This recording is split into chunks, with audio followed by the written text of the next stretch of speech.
Keinginan Belanda untuk melanjutkan upayanya menguasai kembali wilayah Indonesia menemui batu sandungan besar. Negeri kincir angin tersebut mengalami penurunan kekuatan yang signifikan akibat Perang Dunia II di daratan Eropa. Maka, Belanda pun meminta bantuan dari negara-negara sesama anggota sekutu dengan mengesankan bahwa kelompok nasionalis Indonesia aslinya hanyalah segerombolan pengacau yang tidak mendapatkan dukungan luas dari rakyat setempat. Hasilnya, Amerika Serikat setuju untuk memberikan bantuan finansial kepada Belanda. Inggris juga setuju untuk mengirimkan pasukan ke wilayah Indonesia.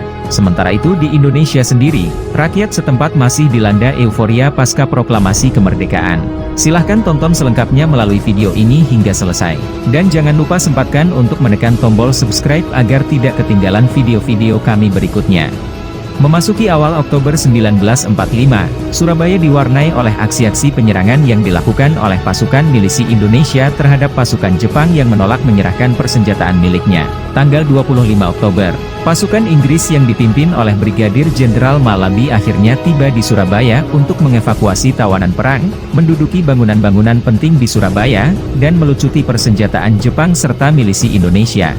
Untuk memuluskan upaya pelucutan senjatanya, Inggris lewat pesawat terbangnya menjatuhkan selebaran-selebaran berisi ancaman hukuman tembak mati kepada orang-orang Indonesia yang masih memegang senjata. Ketika para pejuang Indonesia menolak untuk menyerahkan senjatanya, pertempuran antara pasukan Inggris melawan pasukan Indonesia pun tak terhindarkan.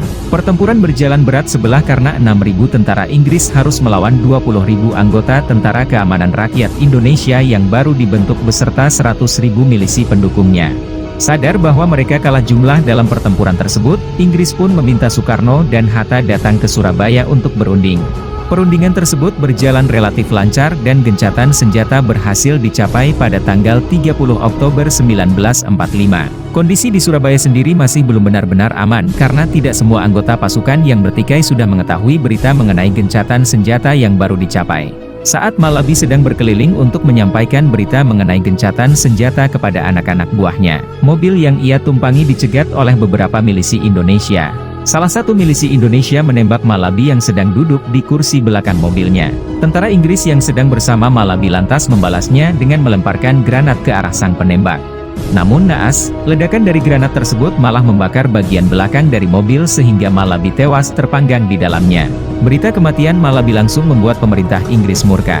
Mayor Jenderal Robert Munser ditunjuk untuk memimpin penyerbuan ke Surabaya.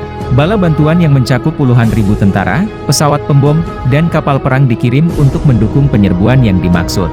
Tanggal 9 November 1945, Inggris sempat mengeluarkan ultimatum terakhir kepada para pejuang Surabaya untuk menyerahkan persenjataannya.